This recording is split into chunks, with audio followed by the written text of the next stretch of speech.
Have you ever looked back at your life, realizing you've lived more than half of it, but no longer know what to write next? If so, this video is for you. Haunting opening. Have you ever woken up one morning, looked in the mirror, and thought, is this really it? Is this the rest of my life?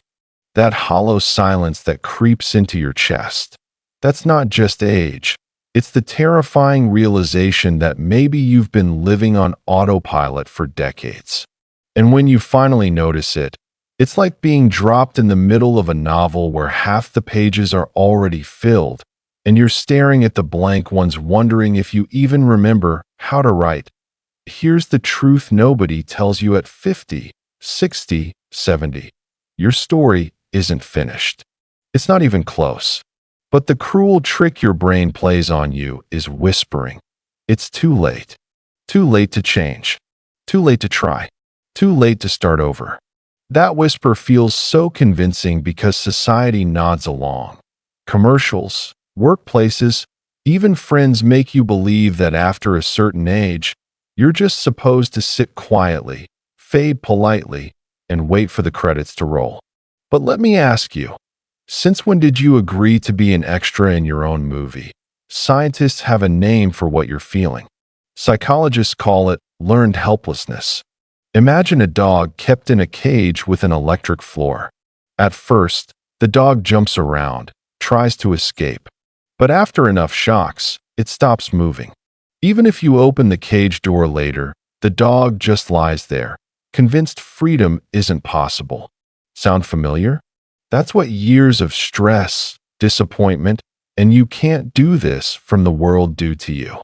You start believing the cage is permanent. But here's the crazy part. It never was. Let me paint you a picture. You're standing at the edge of a blank page. The past, with all its mess and missed chances, is printed in permanent ink. You can't erase it. But the rest? The page staring back at you is empty. And you still have a pen in your hand. The question is, are you brave enough to use it? Think about people who rewrote their lives late in the game. Colonel Sanders started KFC at 65, after failing at almost everything else. Laura Ingalls Wilder published her first Little House book at 65. Grandma Moses didn't start painting until she was 78. Do you think any of them woke up one day and thought, well, I'm too old, so I'll just sit here? No, they picked up the pen. They dared to scribble something new when the world said the book was already closed. And maybe you're not dreaming of painting or running a business. Maybe you just want to feel alive again, to wake up with purpose instead of dread. That's not a luxury, that's oxygen. Neuroscience backs this up. Studies show the human brain remains plastic, capable of rewiring and learning well into your 80s. In plain English, your brain is still under construction. The bulldozers are still parked inside your head, waiting for you to tell them what to build next. You are not stuck. You are stalled. And that's very different than So here's the punchline. The haunting truth I want you to wrestle with. The story of your life is unfinished. Not because you haven't lived enough, but because you haven't claimed enough. The blank pages aren't a threat, they're a gift. Every morning you wake up, life quietly hands you the pen and asks, what will you write today? And the scarier question, the one I want echoing in your head when this video ends, is this. What if you don't write anything at all? Because silence is still an answer. And if you let silence write your story, don't be surprised when the ending feels empty. Silent pain after 50. Let's be brutally honest here. Hitting 50 doesn't feel like hitting a milestone. It feels like hitting a wall. You wake up, you drag yourself through the motions, you smile politely at work meetings or family dinners, and inside, there's this gnawing ache you don't dare say out loud. What's the point anymore? It's not that you hate your life. It's that life somehow stopped tasting the way it used to. Food fills your stomach, but not your soul. Achievements feel like empty trophies gathering dust. Even conversations get recycled until you can predict every word before it's said. And the scariest part? Nobody notices. Because on the outside, you're fine. You've got the job, the house, the kids, maybe even grandkids. You've checked all the boxes society gave you. But deep down, you're asking, so why do I still feel lost? This is the silent pain of mid to late adulthood. Psychologists call it the void stage, when external rewards stop fueling you, but internal meaning hasn't yet been found. It's like being stuck between two lives, the one you've lived and the one you're not sure you have time to start. And this in-between is exhausting. Think of it like running a marathon and realizing halfway through the water stations are empty. Your legs keep moving, but your spirit dries out. Science explains part of this through something called hedonic adaptation. Your brain is wired to get used to things. That shiny car, that promotion, even retirement, all of it eventually fades into the background. What once lit you up now feels like wallpaper. And when the rush disappears, you mistake it for failure. But it's not failure, it's biology. Your brain literally gets bored with the same happiness on repeat. The tragedy is, nobody warned you. So you blame yourself instead of realizing your wiring needs new sparks. That let's talk about work. Maybe you're still grinding at a job that drains you. You tell yourself, I can't quit. I'm too old to start over. So every Monday feels heavier. Or maybe you're retired, and you thought it would feel like freedom, but it feels like being benched. You miss the structure, the sense of being needed. Either way, you're left with the same hollow question, where do I fit now? I once spoke with a man in his 60s who confessed something heartbreaking. He said, I feel invisible. Not because he wasn't loved, his family adored him, but because in the larger world, he felt like a ghost. No longer relevant, no longer contributing. And invisibility is one of the heaviest weights a human can carry. It suffocates slowly. It convinces you to shrink even more. You stop raising your hand. You stop trying. You stop expecting. And eventually, you stop living before you actually die. But let me throw a curveball at you. Maybe this silent pain isn't a sign of the end. It's a signal for the beginning. Maybe it's not depression or weakness. Maybe it's your soul banging on the walls, begging you to wake up. Because pain is always a messenger. It shows up to tell you something isn't working. The ache you feel after 50? That's life itself whispering. This isn't all there is. There's more if you're willing to claim it. Here's the bitter irony. You've survived 5, 6, 7 decades of storms. You've built resilience brick by brick. And yet the very strength that got you here is now being tested by emptiness. It's not fair, but it is real. And until you call it by its name, loneliness, purposelessness, invisibility, it will keep gnawing quietly in the background at let's name it together. The pain you feel is not weakness. It is proof that you still want more out of life. If you didn't care, you wouldn't hurt. If you didn't long for meaning, you wouldn't feel lost. That ache in your chest? It's not a sign that your story is over. It's the sound of your story asking to be rewritten, and the pen, my friend, is still in your hand. Why you feel drained? Let's strip away the excuses. You don't feel tired because you're too old. You feel tired because the way you've been living is no longer fueling you. There's a difference between aging and burning out. Aging is inevitable. Burnout is optional. Think about it. You've spent decades pouring yourself out for your job, for your family, for obligations stacked one after another. Every demand, every deadline, every sleepless night chipped away at your energy reserves. You told yourself, I'll rest later. But later kept moving further away. Now here you are, over 50, and your body is finally cashing the checks your mind kept writing. But here's the real twist.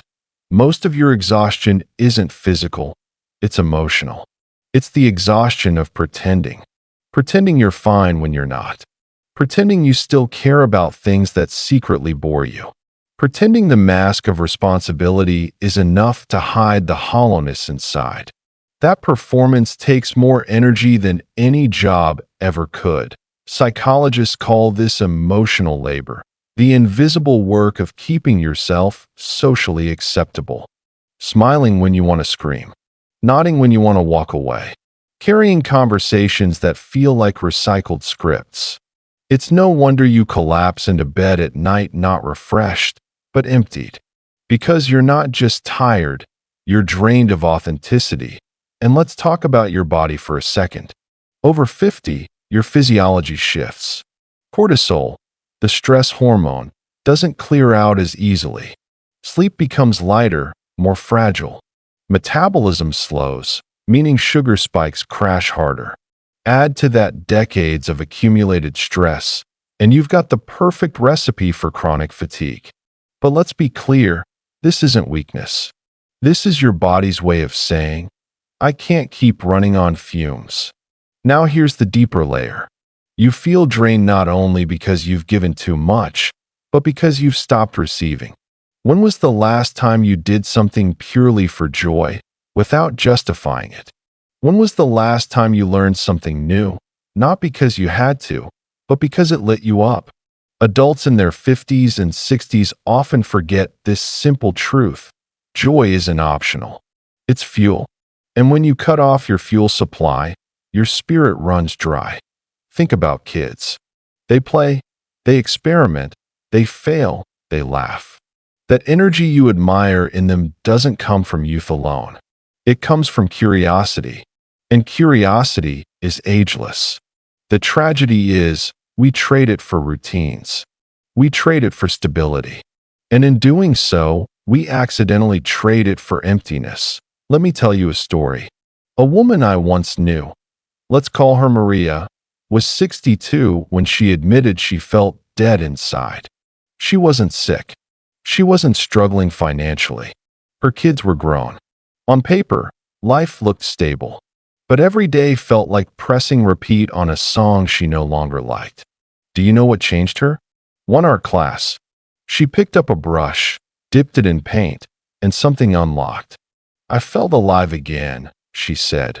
Not because I was good at it, but because I allowed myself to feel new. That one act didn't just give her a hobby. It gave her energy. Your exhaustion isn't solved by more sleep, more coffee, or even more vacations. It's solved by plugging into meaning. Because energy doesn't just come from rest, it comes from purpose. You've been running on duty for decades. No wonder your battery's red. Duty depletes. Purpose replenishes. So ask yourself this hard question. Are you truly tired? Or are you uninspired? Because the difference matters. Tired means you need rest. Uninspired means you need a new reason to wake up. And maybe, just maybe, the emptiness you feel is not proof of your decline, but proof that something greater is still waiting to be discovered. You don't need to feel guilty for being drained. You need to see it for what it really is, your soul waving a red flag. It's saying, the old way isn't working anymore. It's time for something new. And the best part? At 50, 60, 70, you're finally free enough to choose differently. The kids are grown. The pressure to prove yourself is fading. You don't need permission anymore. The world may label you as slowing down, but what if this is the exact moment you're meant to speed up? Not in busyness, but in aliveness. Because drained doesn't have to mean done. It can mean ready. Ready to stop surviving and start living again. The hidden gift of hitting rock bottom. Nobody wants to admit it, but let's be honest. Sometimes the lowest moments of your life carry the clearest truths. When you're flat on the ground, staring at nothing but darkness, there's nowhere left to hide. And strangely enough, that's where the gift begins. Think about it. As long as life is okay, we tolerate it. We put up with jobs we hate. We keep friendships that drain us. We wear masks that suffocate us. But when you hit rock bottom, the okay is stripped away. There's no illusion left to hold on to. Rock bottom forces you to face the one thing you've been avoiding all along. The truth of what really matters. At 50, 60, or 70, hitting bottom can feel humiliating. You tell yourself, I should have it figured out by now. I should be wiser, stronger, better. But let me ask you, who wrote that rulebook? Who said suffering has an age limit? Sometimes it's in your 50s or 60s that the deepest breakdowns arrive, not because you're weak, but because life is finally demanding your rebirth. Here's the paradox. Rock bottom is painful, yes, but it's also liberating. Why? Because once you're there, you stop pretending. You stop performing. You stop carrying the weight of everyone else's expectations. When you've lost the job or the relationship or the identity you clung to for decades, something radical happens. You realize you're still here. Stripped, yes, but breathing. And that breath is proof that you are more than what you lost. Let me tell you a story. James was 58 when his company downsized him.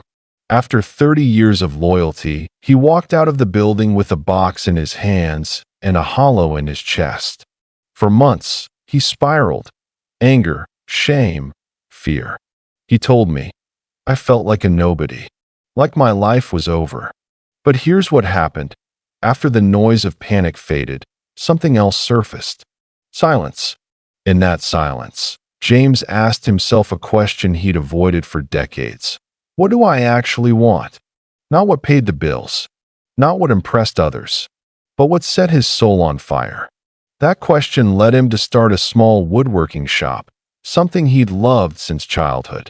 Today, he says losing that job was the best gift life ever forced on him.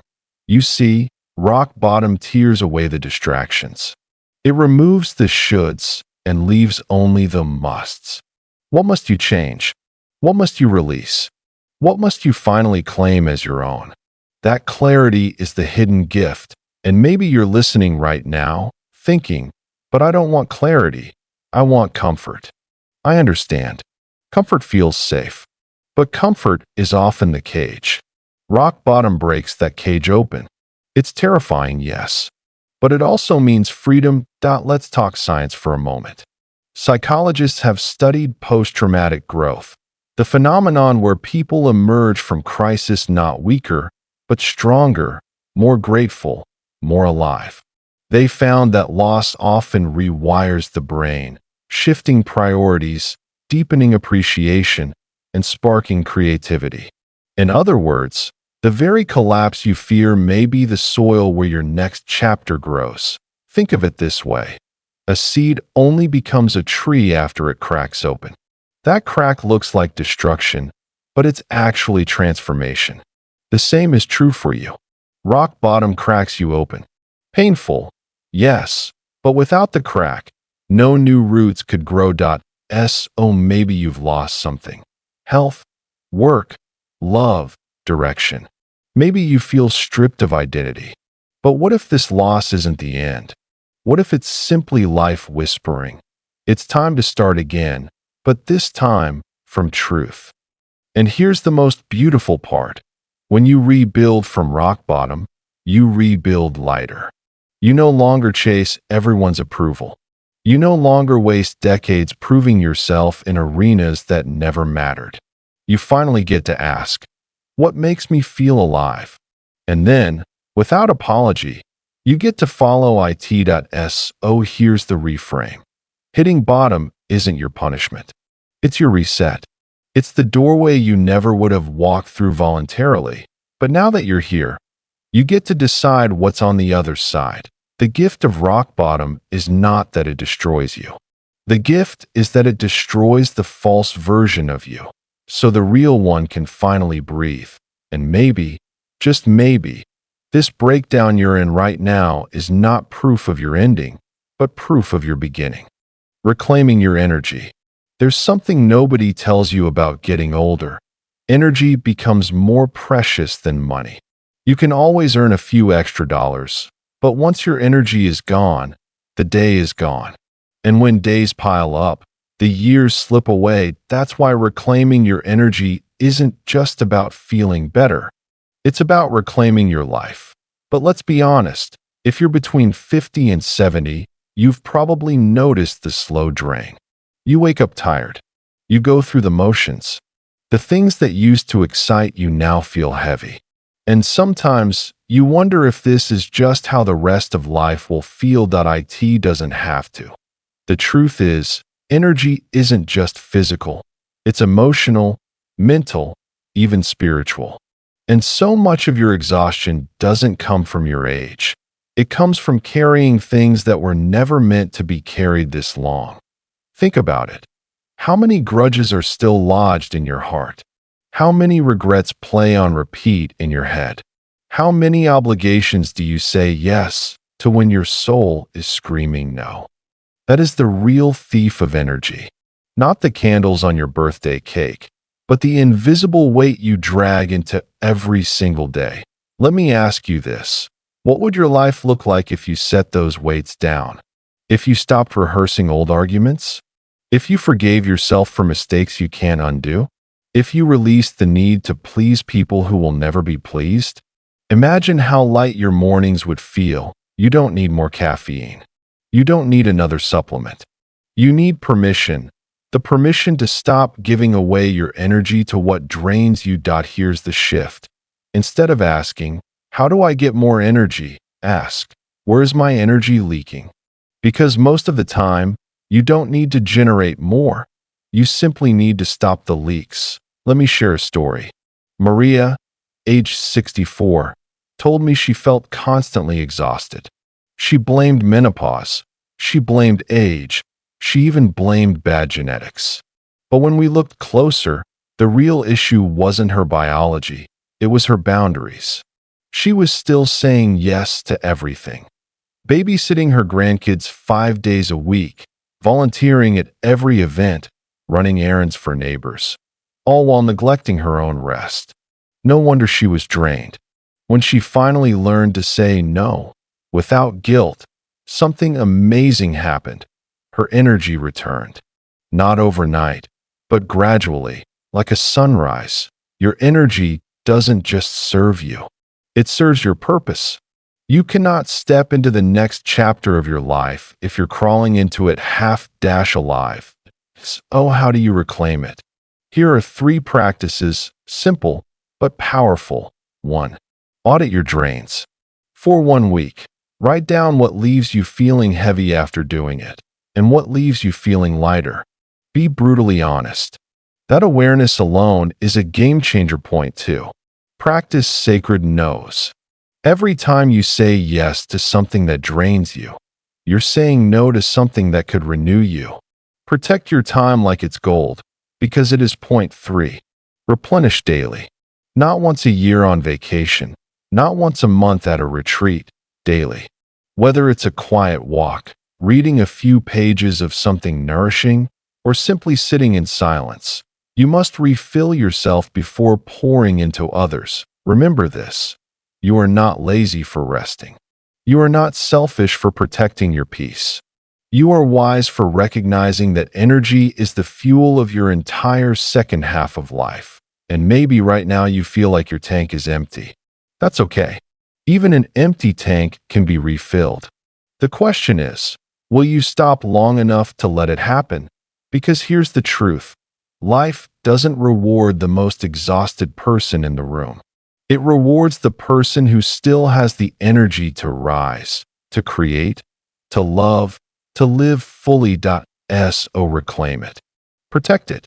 Guard it with everything you've got. Because the world doesn't need a burned-out version of you. It needs the alive, lit up, recharged you. Your best days are not behind you. They are waiting on the other side of your renewed energy. The courage to reinvent yourself. There's a quiet fear many people carry after 50. Is it too late to change? The thought whispers at night when you can't sleep, or in the morning when you look at the same routine stretching endlessly ahead. You wonder if you've missed your chance. But here's the truth. Reinvention doesn't have an age limit. In fact, the second half of life is the best time for it. Why? Because by now, you've lived enough to know what doesn't matter. You've already wasted energy chasing other people's approval or collecting things that didn't make you happy. Now, you're free to focus on what does. But reinvention requires courage. The courage to let go of an old identity, even one you've carried for decades. Think about it. Maybe you've always been the worker, the provider, the parent, the fixer. But what happens when those roles shift? When retirement arrives? When children are grown? When the title that once defined you no longer fits? Many people cling to the old role out of fear. But courage says, I can become more than I was. I can begin again. Let me ask you, when was the last time you did something for the very first time? When was the last time you allowed yourself to be a beginner, to stumble, to learn, to grow?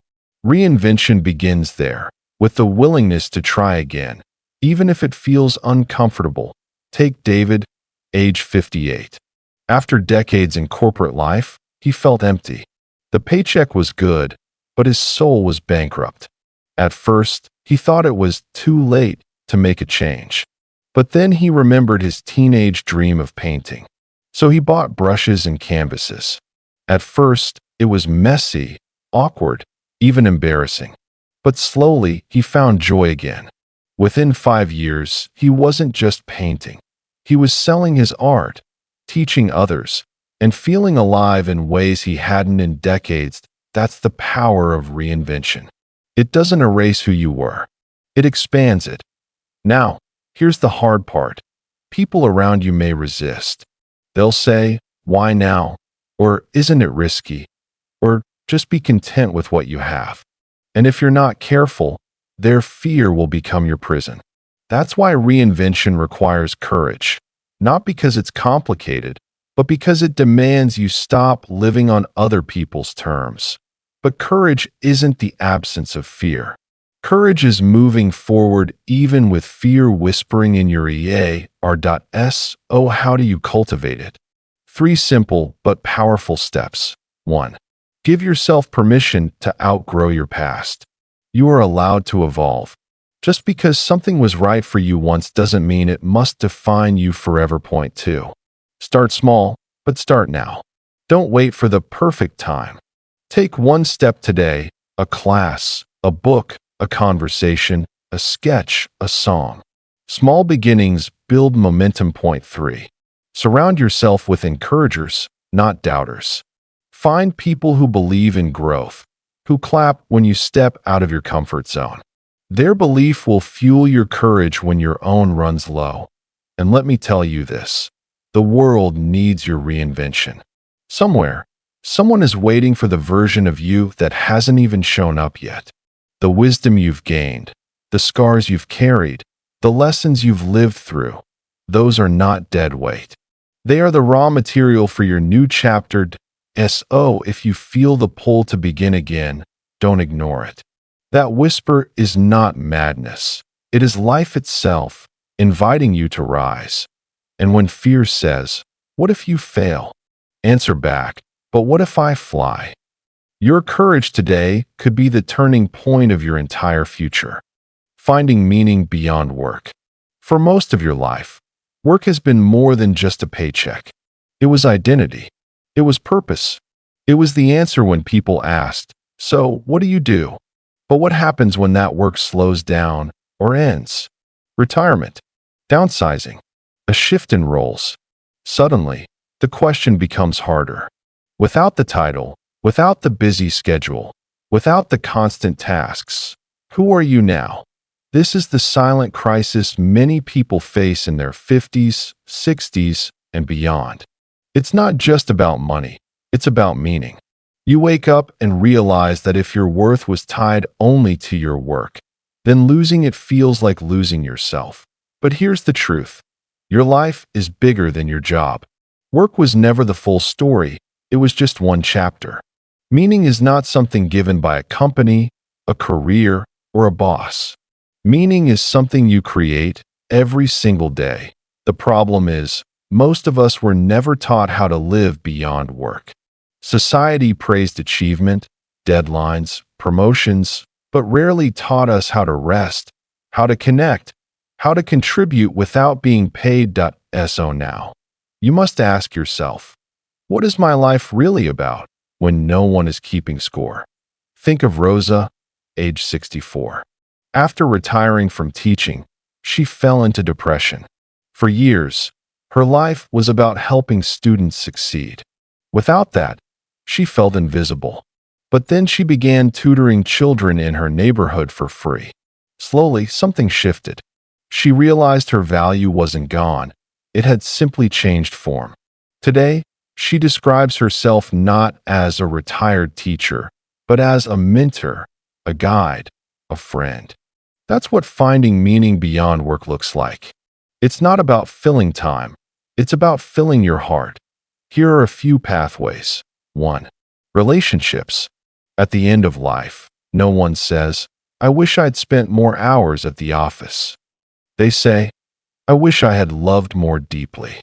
Investing in family, friendships, and community gives a sense of belonging that no career can replace. Point 2.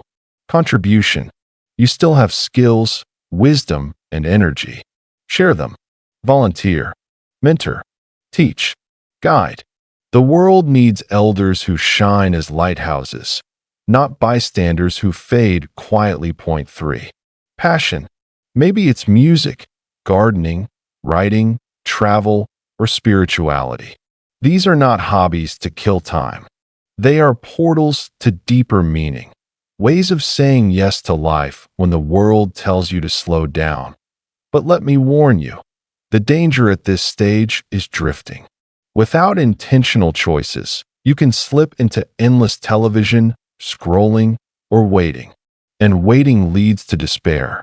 Meaning doesn't arrive by accident. You must choose it. Ask yourself, what story do I want to tell about this chapter of my life? Do I want it to be about decline or discovery? Meaning is not something you stumble upon. It is something you build. Brick by brick, day by day, through small acts of love, curiosity, and courage. So if you've lost your way after leaving work, remember this. You are not useless. You are not finished. You are not invisible. You are simply being invited to redefine what matters most. And maybe, just maybe, the most important chapter of your life is not the one where you achieved the most, but the one where you finally learned how to live. Turning pain into purpose. Pain is something we all try to avoid. We numb it. We bury it. We distract ourselves from it. But what if the very thing you're running from is the key to your purpose? Think about it. Every scar tells a story. Every heartbreak, every failure, every loss has shaped you. The problem is, most people stop at the pain. They carry it like a heavy stone on their back, never realizing it could be the foundation for something new. Here's the truth. Your pain is not wasted. Take Michael, age 58. He lost his wife after a long illness. For 2 years, he sank into despair. He couldn't see beyond the grief. But slowly, he began volunteering at a hospice center, sitting with others who were going through what he had endured. What once felt like meaningless suffering turned into compassion, empathy, and connection. His wife's death was still a wound, but it became the source of his purpose. This is what transformation looks like. When your deepest wounds become the doorway to your greatest impact, ask yourself, what pain in my life could become someone else's lifeline? Here's how pain can fuel purpose. 1. Awareness. Pain wakes you up. It forces you to confront what truly matters. You may not like it, but it strips away illusions and brings you face to face with truth. Point 2. Strength. You may not have chosen your suffering, but you survived it. That survival means you carry a strength that others need. Point 3. Connection. People are moved not by perfection, but by honesty. When you share your struggles, you give others permission to heal. But beware, the danger is staying stuck in bitterness. If you only ask, why me? You remain trapped. The shift comes when you ask, what now?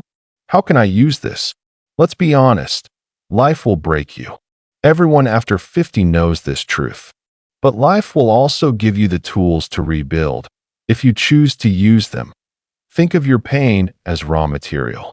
You can let it rot, or you can craft it into something beautiful, a lesson, a story, a service, a legacy. Your grandchildren don't need you to pretend life was easy.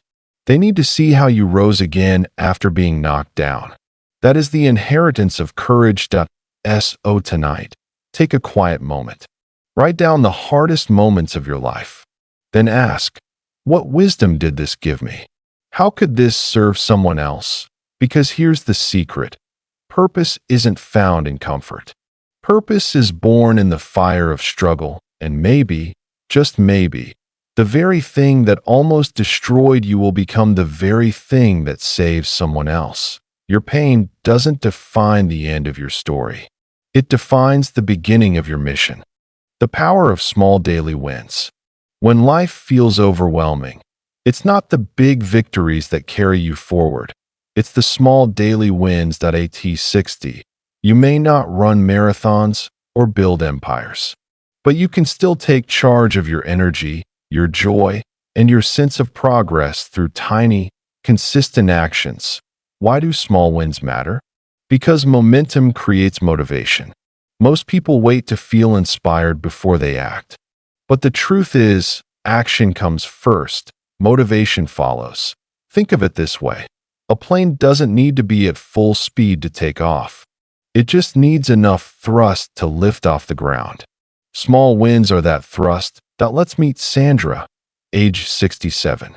After retiring, she fell into a rut, sleeping late, eating poorly, feeling like each day blurred into the next. But then she made a tiny shift. Every morning, before breakfast, she walked just 5 minutes around her garden. 5 minutes. That was it. Within weeks, her mood lifted. Her sleep improved. And soon, 5 minutes turned into 15, then 30. That one small win rewired her entire routine. This is the magic of small victories. They compound. One win leads to another. And suddenly, you're no longer stuck. You're moving. Here are 3 ways to create small daily wins. 1. Set ridiculously easy goals. Instead of I'll meditate for 30 minutes, try I'll take 3 deep breaths before coffee. Instead of I'll exercise an hour, try I'll stretch for 2 minutes. The easier it is, the more likely you'll start. Point 2. Celebrate immediately. Don't wait for big milestones to feel proud. Clap for yourself after finishing a page of a book, making your bed, or choosing water over soda. The brain loves quick rewards. Point 3. Stack your wins. Anchor new habits to old ones. After brushing your teeth, write down one thing you're grateful for. After dinner, take a 5-minute walk. After turning off the TV, drink a glass of water. It's not about intensity. It's about consistency.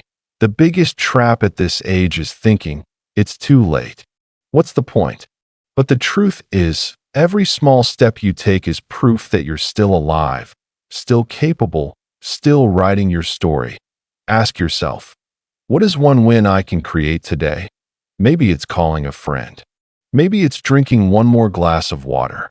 Maybe it's taking the stairs instead of the elevator. These wins may seem tiny, but they rebuild your confidence brick by brick, and confidence, once restored, changes everything. Because here's the beauty. Life after 50 isn't about speed. It's about direction. And small wins will quietly, powerfully, set you back on course. So tonight, before you sleep, ask yourself, what's my small win for tomorrow? Then do it, because you don't need to conquer the world to feel alive again. You just need to conquer today, one small win at a time. Your second life begins now. So here we are. You've listened, reflected, maybe even felt that spark inside you again. Let me tell you this straight. Your story is not over. For 50, 60, even 70 years, you've been living your first life. That life was full of responsibilities, family, work, survival, expectations. You carried weights you didn't choose, fought battles you didn't ask for, and often sacrificed yourself for others. But now? Now, you stand at the threshold of your second life. And the most beautiful part? This second life doesn't ask you to be perfect. It doesn't demand that you impress anyone. It only asks one thing, that you choose to live. Truly live. Imagine this. Tomorrow morning, you wake up, look in the mirror, and instead of saying, "I'm old, I'm tired, I'm done," you whisper, "I'm still here. My story is still unfolding." How different would your day feel? You see, life is not a straight road. It's a series of chapters. And maybe, just maybe, the most meaningful chapter of your life is the one you haven't written yet. Think about all the wisdom you've gathered, all the scars that taught you resilience, all the mistakes that made you humble, and all the love that still waits to be given. Your second life is not about chasing youth. It's about embracing presence. You don't need to run faster. You just need to walk with intention. You don't need to do more. You just need to do what matters. You don't need to be someone else. You just need to be fully, unapologetically you. Let me ask you, if today were the first page of your second life, what would you write?